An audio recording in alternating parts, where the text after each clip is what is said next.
We may begin. Okay, I'd like to call to order the June 9th, 2021 special meeting with Acton School District Board of Directors. Please rise for the pledge. I pledge allegiance to the flag of the United States of America and to the republic for which it stands, one nation, under God, indivisible, with liberty and justice for all.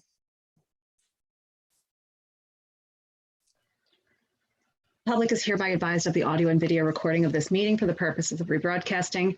Given the need to conduct this meeting in a virtual environment, the board has required members of the public wanting to make comments to pre-register by 5 p.m. today. By way of attendance, I don't have my cheat sheet, so I'm just going to go in picture order here on my computer.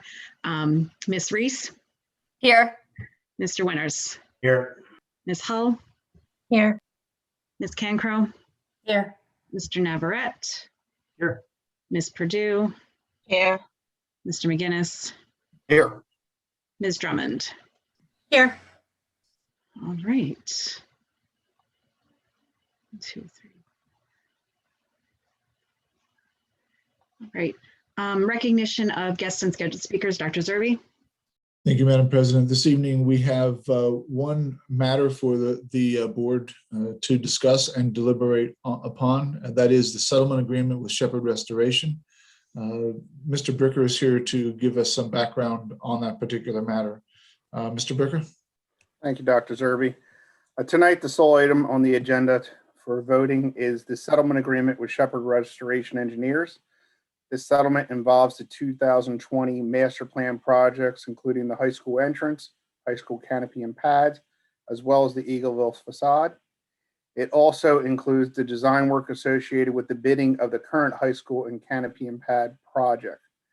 The need to hold the special meeting today was so that we could execute the agreement as well as pay Shepherd Restoration tomorrow, if so approved by the school board, and part of the agreement with Shepherd Restoration in order to avoid additional amounts. Are there questions? Yep. Any questions from members of the board?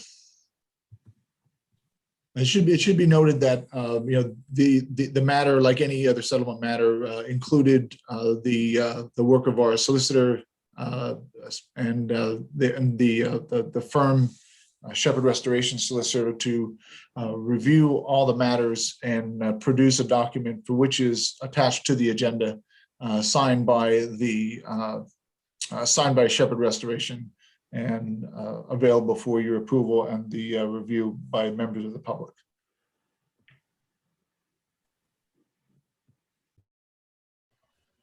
And this settlement represents an opportunity for us to finalize some outstanding invoices associated with the work that Mr. Bricker previously spoke about. Mr. McGinnis. In reading the docs, I saw obviously that one of the trigger events is when the truck backed into the athletic canopy. Did we ever make any claim against that insurance company for that damage? Mr. Bricker. Are you talking about the truck that backed into the canopy? Yeah. Yeah, that was a trash company. Right. Yes, the claim is with their insurance and we're in the process of handling that. Okay. Thank you. Any other questions on the matter before the board? If not, that ends the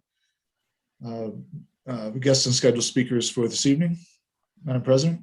All right, thank you, Dr. Zerbe. The board will now take comments on board action items. This is an opportunity for residents to comment on matters to be decided upon this evening as outlined on the agenda. Please keep your comments to 4 minutes or less, and please introduce yourself with your name and municipality. Take a look at my list of registered speakers, and if you have registered and would like to comment on the action items, please raise your hand. Okay, first I have Jim Malik. Can you hear me okay? You can. Thanks. Jim Malik, Worcester. Did Shepherd sue us? Does anybody know? Did they institute litigation?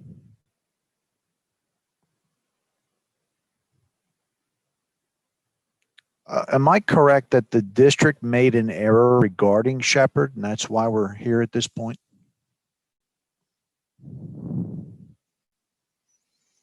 Because the way I read the document, it seems like the district did make an error. I'm surprised that Dr. Zerbe, you didn't explain what the error was.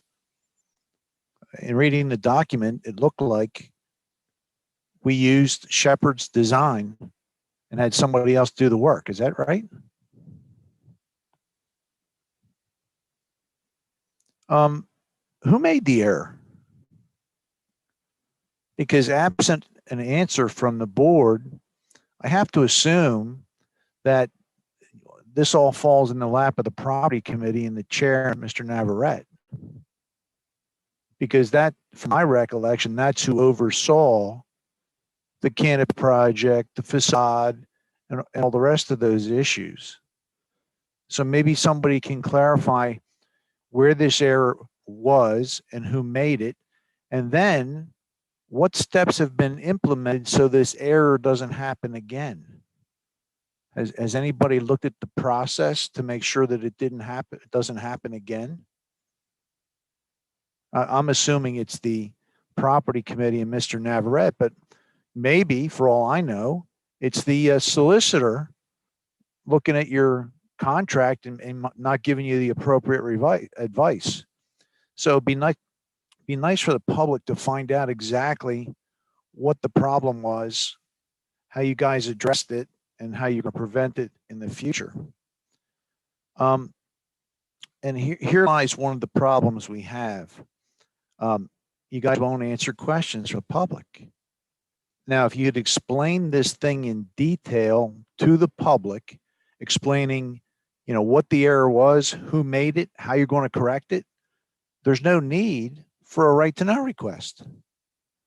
But nobody up front is going to answer the questions.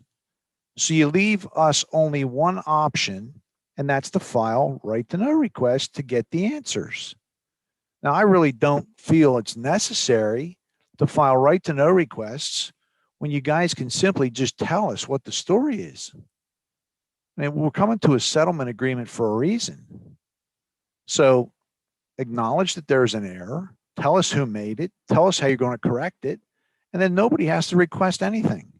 So, I'd appreciate it if you give some thought to explaining exactly what this error is, how it was made, and how you're going to correct it. So if you could, that would be great. Thanks.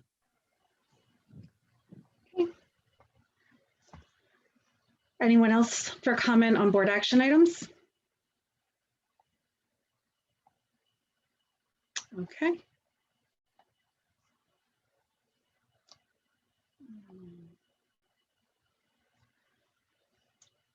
Sorry, I lost my agenda.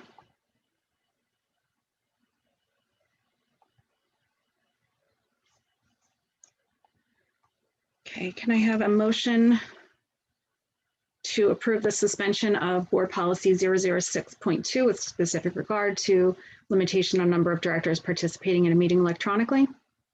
McGinnis? Thank you, Mr. McGinnis, and I'll take Ms. Reese with the second. Comments from the board? Seeing none, all those in favor? Aye. Any opposed? Motion carries. May I have a motion to approve the settlement agreement with Shepherd Restoration Engineers covering the 2020 master plan projects in the amount of $85,000? Winners. Thank you, Mr. Winters. Is there a second? Navarrete. Thank you, Mr. Navarrete. Comments from the board? Mr. Winters? Yeah, so from a summary perspective, I think there is a lot of details related to in the 7-page agreement that obviously was read. But Dr. Zerbe or Mr. Bricker, can you provide some sort of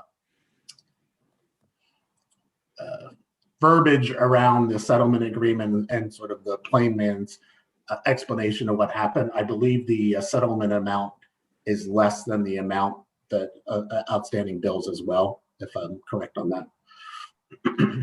Yeah, Mr. Bricker, could you give us some additional detail?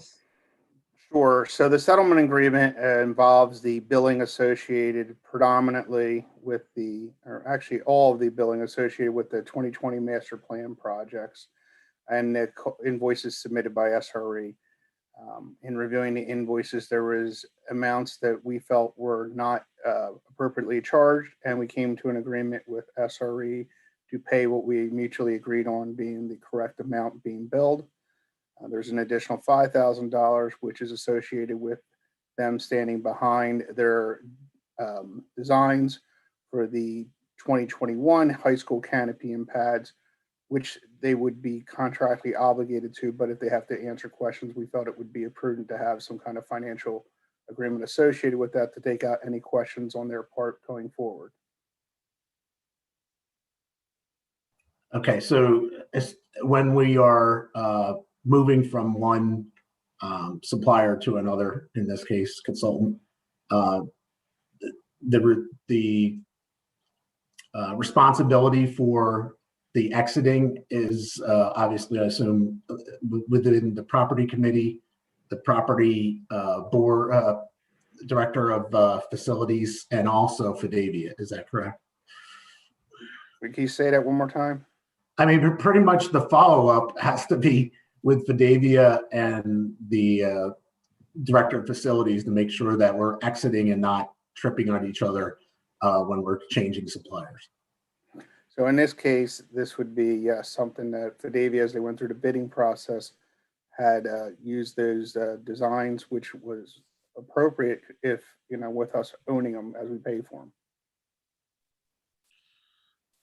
But there was additional work with Shepherds that we were no longer going to be using them for. We continue to use the work, is that correct? To do some of the work? No, because the work we did with Shepherd and the amount that we're paying them is related to the 2020 master plan projects. The design, it's the design from the 2020 master plan projects, which they're paid for. We're just using them going forward. The $5,000 additional in amount is for them standing behind their design. If we have questions or anything, that they've been compensated for that already. So Mr. Winters, maybe in a more brief scenario, this is a resulting action from a number of months of billing disputes. Is what we have here. Okay. And also we have moved on from Shepherd related to Eagleville project. That's correct. Yeah. Okay. Thank you.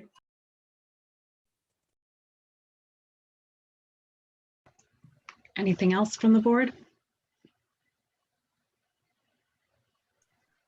All right, seeing nothing else. All those in favor?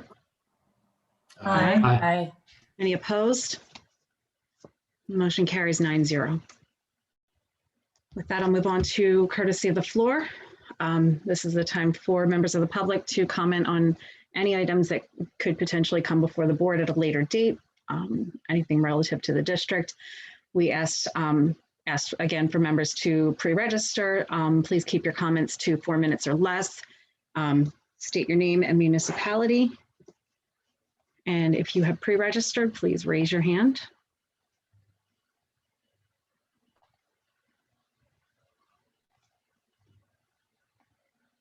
All right, well, seeing none. Oh, I'm sorry. Jim Malik, go ahead. Thanks, Jim Malik, Worcester. Thank you, Mr. Winters, for the clarification. Now that I know that there were billing disputes, what exactly were the billing disputes? And over what time period? Because every month we have payment of the bills. I don't remember hearing this at any of those meetings about payment of the bills. So if somebody could explain what these billing disputes were, over how many months they occurred, how they were missed, and how they weren't brought to the attention of the public, I think that would be helpful. People are telling me that the Pledge of Allegiance is not being said in the school on a daily basis. Do I have that right? Did somebody make a decision not to go with the Pledge of Allegiance to start the day? If that was the case, could somebody tell me who made that decision and why the kids aren't having to say the Pledge of Allegiance on a daily basis? I'd also like to talk about your mask policy. Currently, it looks like you're forcing students and student athletes to wear masks outdoors and during sports. There's absolutely no science to support that policy. The risk of contracting COVID outdoors is zero. And multiple studies have shown that. The risk of COVID to school-age children is essentially zero and less than that of the flu. So my suggestion to you is that you change your policy to allow students and student athletes to play and compete outdoors without having to wear masks, because there's absolutely no science to support that policy. If you remember, I came to one of the meetings and asked where the 6-foot social distancing came from, and that it was totally arbitrary. I was right. The new guidance has been changed to 3 feet. Again, where did the 3 feet come from? So, we're making decisions based on no science and arbitrary policies. So I think the board should review the data from Florida and other European countries with regards to social distancing and masks. This board spent tens, if not hundreds of thousands of dollars on cleaning products. There's no science to support that it did anything except to expose children to toxic substances, some of which may decrease fertility for up to 2 generations. The virus is not transmitted through contact. That's been proven. It's a respiratory virus transmitted by aerosol. So exposing the kids to these toxic chemicals that are on the desks and everywhere else, I don't think is really a good idea and should be reevaluated, especially in light of the fact that the virus is not transmitted by contact. And masks do absolutely nothing other than to interfere with the normal psychological development of children. So look at the pediatric psychology literature, and that shows that to cover somebody's face, the kids learn by taking cues from the face and facial expressions. So I would suggest that you change your masking policy and remove the masks, especially on elementary school kids, because from everything I read, it's interfering with their development. So thank you. Okay. Next, I have Lauren Nalgin. Lauren Nalgin, Worcester. I just wanted to ask for some guidance and hope that you can provide some answers. I obviously have emailed multiple times requesting just information on when the mask policy is going to be reevaluated. The super hot temperatures, the surrounding districts that have all pivoted to allow the masks to come off when we are outside. I don't think there's a single school district that touches Methacton that is still masking outside. And I guess my concern is that, everyone who's on the board chose to run for that position. And there are many board members who don't even acknowledge emails. And that is what is so frustrating. A response saying, I understand, like something. And to have no answer just creates more frustration, and more parents get frustrated. So, I guess I would ask, if we email a teacher as a parent, the teachers respond and they give us feedback. As members of the board, it would be really nice if we could get a response and tell us, like, okay, so the end of the year, we're going to revisit this when, and what are the metrics to make the next decision? I believe the COVID dashboard for Methacton was 0 cases, and Montgomery County's positivity rate is 1.8%. I mean, I'm not a doctor, but I'm sincerely unsure how much lower it's going to get before we can reevaluate our masking policy outside. So moving forward, just some type of acknowledgement and the data that is being used to make this decision. Thank you. Great. Anyone else? Okay. Seeing none, then I'll look to see if anyone from the board has anything before we adjourn. All right, then, Mr. McGinnis, I'll take that motion. Motion to adjourn. Okay, is there a second? Second. All right, thank you, everyone. Meeting adjourned. And just a quick notice, anyone for finance, please remain on. We're going to continue on this Zoom call for the finance committee meeting, but just bear with me, Mr. McGinnis, before we start. Yeah, why don't we, if anybody has to take a break, why don't we go to 6:55, Dr. Zerby? Sounds good. Thank you very much. Thank you.